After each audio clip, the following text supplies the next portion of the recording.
Well, hello YouTubers. This is Gigi Alive and I'm feeling very, very good today. I just wanted to first off say, finally we have fall weather. It is so nice to wake up in Houston with crisp air and no, like almost no humidity. Maybe there's a little humidity, but definitely nothing like we usually have. So I am so happy that we do not have humidity and heat, and the sun is not beaming down on me trying to kill me, as you know, most lupus patients probably have photosensitivity. I have photosensitivity as well, and I cannot tolerate the sun. I can't tolerate it. I mean, probably maybe 10 minutes I'm in the sun and I feel like I'm about to die. I mean, I feel like my body's on fire. My joints start to clamp up and hurt. My heart starts to palpitate. I have breathing problems. People go, oh, well, you know, I have photosensitivity too. I get sunburn. It's a little bit different with lupus patients, but we're not going to get into that right now. Right now, we're going to be joyful that it's actually crisp and cool outside. Oh, something you might notice a little different is I decided to get some extensions in my hair. I did it myself. I learned how to do it. It's a crochet braid style that's loose with really, like, I call them Shirley Temple curls, and it's so easy. It's really simple to do, and if you could see that I don't mind the braid showing that it's actually, you know, braided in, but it's not even it's not a cornrow braid. It's actually just a simple braid that's braided into my hair, and I crocheted in. And I will put a video up on how I did that. And I decided to leave my bangs out. My daughter thinks I'm crazy for leaving my bangs out, but I just like my bangs. I've always loved bangs. So I decided I'm not going to do my bangs. And I feel like when I don't have my bangs, it's like I don't have, it's like not me. But anyway, she doesn't like it. She says I should definitely put my bangs in, but I'm not going to do that right now because this is what I like. And what I like is what I like. My son also hates my glasses I'm about to put on, but I need them to see. And they're just readers. So sometimes your children tell you things and you go, you know what? I'm glad your opinion is your opinion, but this is what mommy thinks. And mommy's, you know, 48 years old, and you get to a point after 40 where you're like, I don't really care what y'all think. So, anyway, I'm feeling really good today. I really am. I decided, I listened to a lot of uplifting, inspirational videos. Trent Shelton's one of my favorites. Lana Von Sant. Tony Robbins, love him.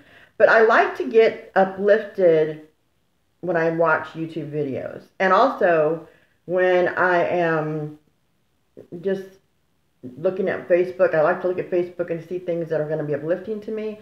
If I start seeing people fighting or negative things, it just stresses me out. I don't need any extra stress. I have enough stress in my life already, just living my life with, you know, 6 kids and a husband and a business I'm trying to run. I do not need extra stress. So when I turn on videos, I want to be inspired. So in saying that, I was thinking to myself, what is it I could do for my people who might be watching my videos? What can I do to, like, you know, help someone else?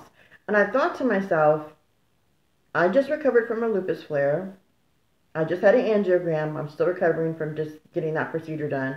And trust me, the angiogram procedure was a lot more stressful. Just getting to the procedure, going to have it done, even just getting to the hospital and them setting you up, and you know, all that is very stressful. And it's just, it takes a lot out of your brain and your emotions to go through it. But I survived it. They didn't find any blockages. I don't have arteriosclerosis, and I am increased with my blood pressure medication because my blood pressure was still out of control.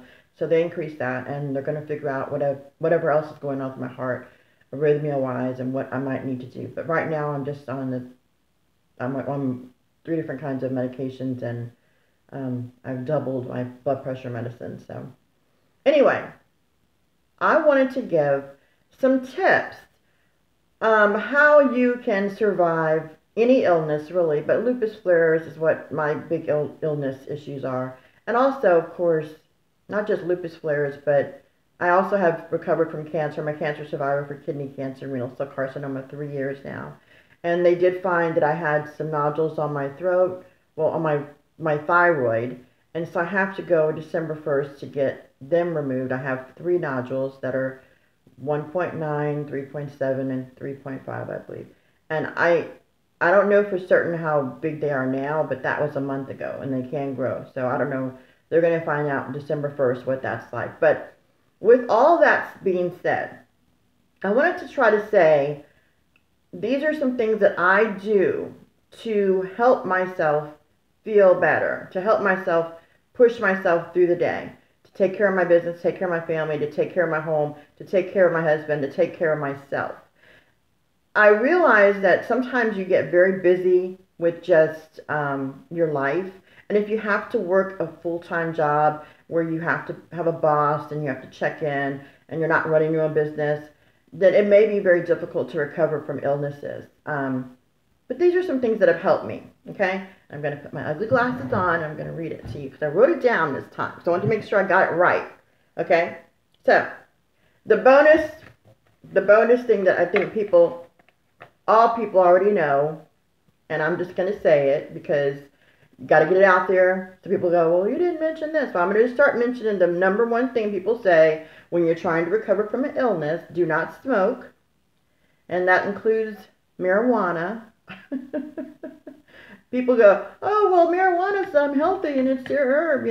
If you have a prescription, your doctor says you need to smoke marijuana to help you recover, just remember something. Anything you inhale does affect your lungs. I don't care if it's a vape or if it's cigarettes or if it's marijuana. It can affect your breathing, okay?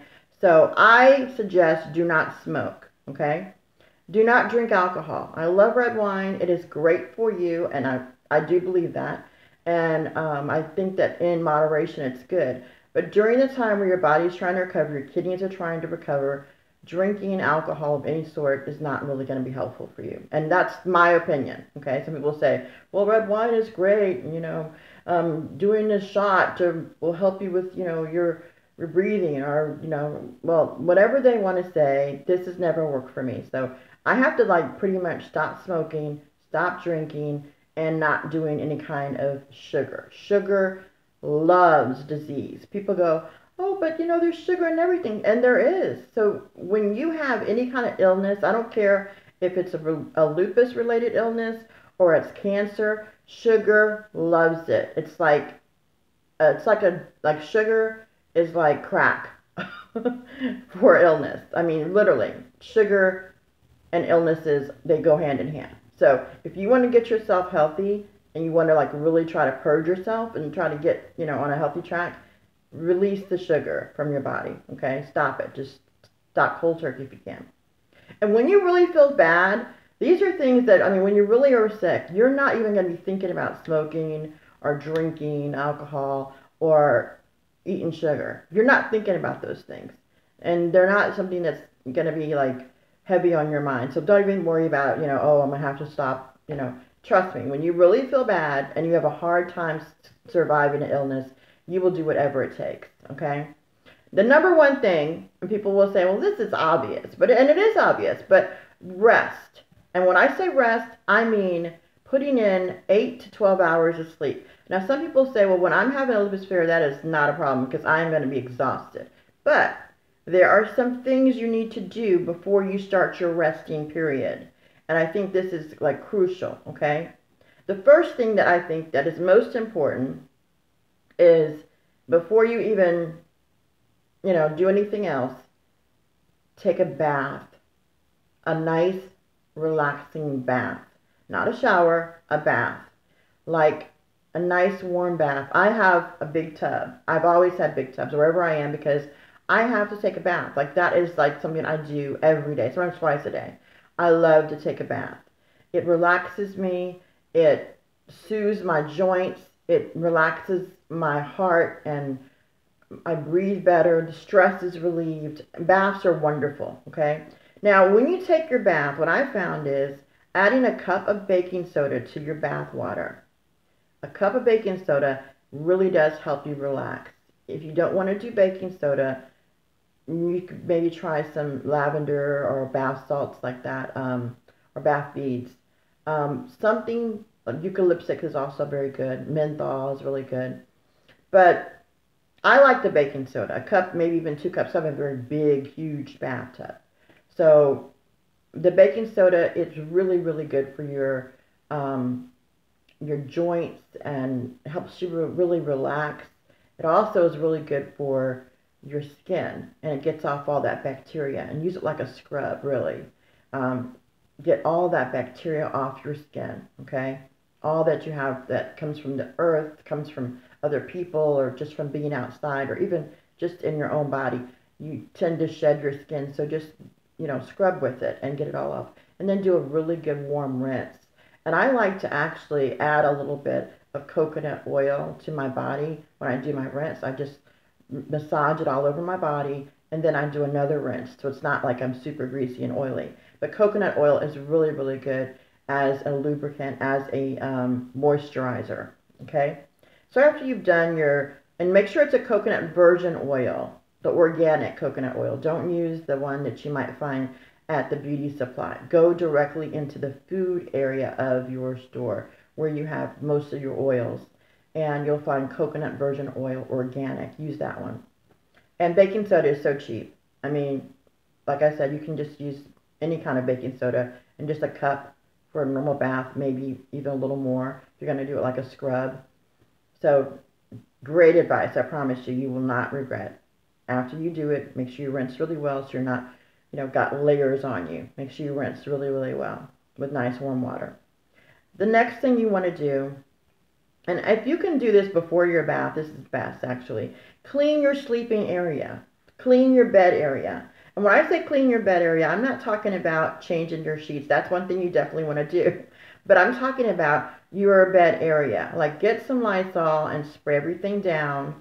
Also, dust off any area that might be dusty. And if you have something on your bedside table, clear it all off. Clear it all off. Make sure everything is clear, okay? After you've cleaned everything off and you have also taken your trash out and everything is clear and you've sprayed everything down with Lysol, make sure when you change your sheets that you put on some really comfortable sheets because you're going to be really resting now, okay? Really comfortable sheets. It doesn't matter what brand of sheets or how much thread count. Just don't get sheets that are, kind of old and, they're kind of falling apart. Get some really good sheets and put them on your bed. And change your pillowcases as well. And make sure you spray down your pillow with Lysol as well, your pillowcase. After everything is sprayed down, and you'd also change your comforter as well. Put on a new comforter as well. Nice clean comforter is good. Then you want to go ahead and drink 3 bottles of water, okay? This is the one thing I do have a problem with because I had a vertical gastric sleeve a while back, and it's difficult for me to drink a lot. And if I drink, I have to choose if I'm going to drink or I'm going to eat. So if you're able to do it slowly, sometimes I might do it while I'm taking my bath. Take my medications, my supplements, and drink 3 bottles of water. If you can drink more than that, that's good. Okay, but at least 3 bottles of water. This is the average size bottle of water. Okay. When you do take your medications, make sure you take your medications as prescribed. Sometimes people will say, well, I didn't really think I needed to take this one doctor gave me. Whatever the doctor is prescribing you, you need to make sure you take it regularly. Regularly.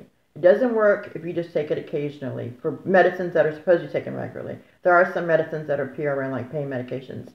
But make sure you take them as prescribed. Now, the next thing I want to say, check your blood pressure. Check your blood pressure during the time where you're trying to recover at least every 4 hours. If you can do it every 2 hours, that's great. But at least every 4 hours, check your blood pressure. Because think of yourself like this. If you're in the hospital, what are they going to do? They're going to give you fluids, which is an IV. They're going to put you in a nice clean bed. They're going to make sure your vital signs are stable, meaning that your blood pressure will be checked usually every 4 hours.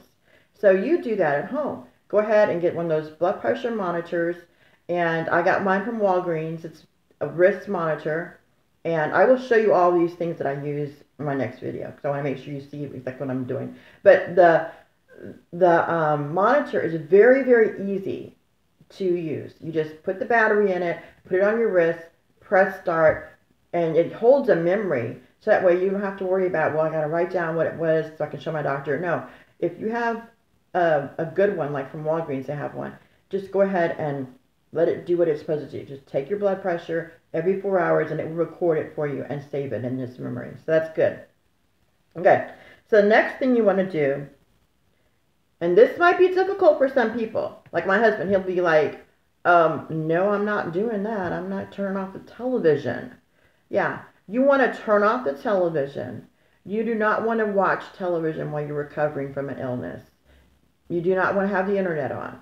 And the reason why you don't want to have it on is because you don't want to give yourself any additional stress. Stress causes your blood pressure to get high. Stress causes you to have more problems recovering.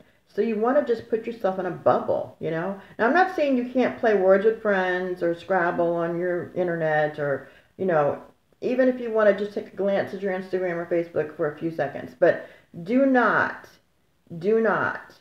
get plugged in. Like, consider yourself off the grid while you're recovering. And another thing you want to do, don't answer your phone.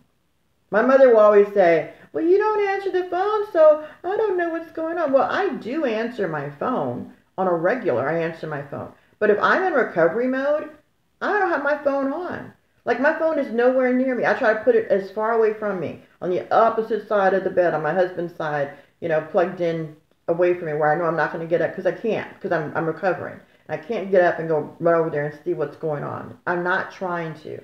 I'm focusing on my health. And that means that in recovery mode, just like if you're in the hospital, they usually do not say, well, go ahead and have some conversations on the phone. And, you know, they want you and you're in ICU. That's what you're thinking of yourself. You're in ICU. You know, you're in your own critical moment right now. You're recovering from a serious illness. This is not just, but if you are just having a cold, maybe you want to do the same thing. But whatever you're having that you need to take time for yourself, do not let someone else's stress come into your life. I don't care if it is your child's stress. I don't care if it's your child's school. I don't care if it's your best friend who's going through a breakup or your mother wants to talk to you about, you know, something that happened in her day. You know what? That all can wait until you recover.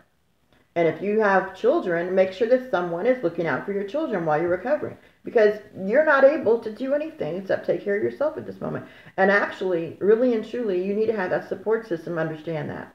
Okay, I'm getting long now, so I want to shorten it up really quick. I don't want to get into 20, 30-minute long video.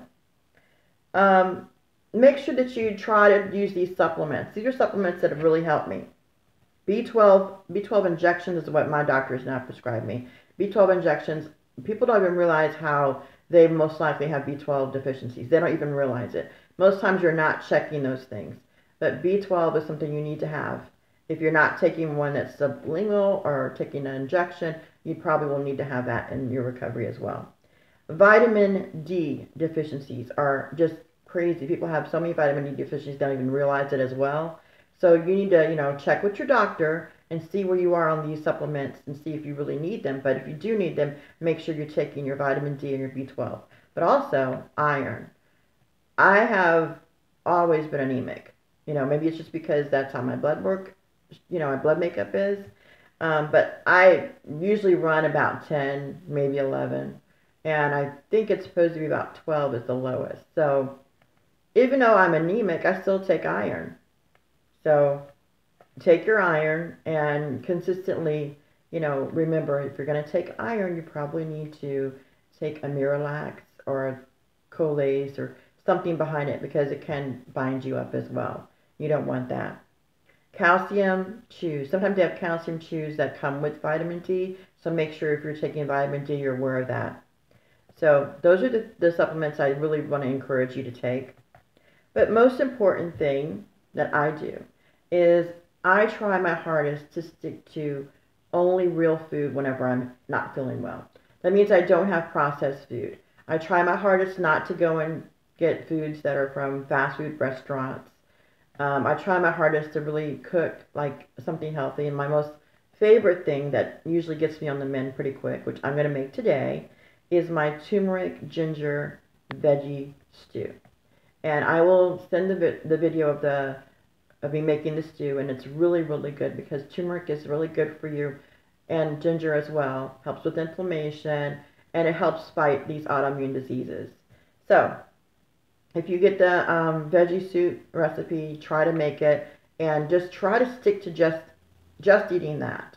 If you want to have something else, like some green tea or something, that's fine. But try to just stick to eating that. And you can always add some chicken or, whatnot, maybe some shrimp to it if you wanted to. But just try to stick to one thing while you're recovering. Remember, recovery should only last really no longer than a couple of days. I'm not talking about doing this for months on time, but I really can't stick to anything for longer than a couple of days. That's consistently like this. Um, but if you can keep it going, you find your body healing a lot faster. Your body is amazing, really. Your cells, they just regenerate and help you live longer. But you have to make sure you do the most important thing, and that is to recover properly whenever you're going through an illness. It's so hard to take care of yourself, especially when you're busy taking care of your family and you're working. And you can always put your health off, but then there comes a point where you hit that wall.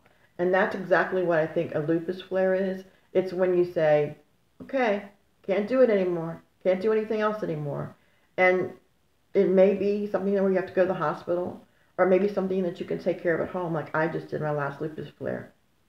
And I try my hardest not to go to the hospital because no one really wants to pay those hospital bills. So try your hardest when you're feeling that illness come on. And I don't care if it's a lupus flare or if it's recovering from flu or what it is. Try your hardest to do these 10 steps. Okay, remember, rest, do a baking soda bath or, eucalyptic bath, coconut virgin oil as a moisturizer and rinse really well afterwards. A clean area that you have to have when you're going to lay down with nice clean sheets and everything sprayed down with Lysol so it's nice and bacteria free. Drink 3 bottles of water at least and take your medication as prescribed. Also check your blood pressure at least every 4 hours. Do not watch television. Try your hardest to stay away from stressful conversations on the phone. And try to make sure you're taking your supplements. And then, of course, my last thing is try my veggie soup. My turmeric ginger veggie stew soup. Stew/soup. It depends on how much liquid you put into it, if it's going to be a stew or a soup. But I will send you that resume. I'm sorry. That recipe. It has a resume. I will send you that recipe. And I hope you liked my tips. If you did, give me a thumbs up. And please subscribe to my channel. I'm trying my hardest to do the best videos I can to help people instead of just focusing on what's going on with me. But I do use this for a journal for myself so I can keep up with what's happened in my daily health, with my daily health. And my journaling is really for my children. And it also is just to record as what a lupus patient has to go through. But I'm hoping I'm helping some people in doing these videos. So if you liked it, give it a thumbs up. And y'all have a great day. And I'm so glad fall is finally here in November. Finally, we have weather that's 60 degrees. And I can put on my Donna Karan. I love Donna Karan. My Donna Karan jacket sweatsuit. I love this sweatsuit. This jacket is so comfortable. So anyway, glad to see you guys are on my channel. Keep in the comments whatever you wanted to comment about. And please like and subscribe.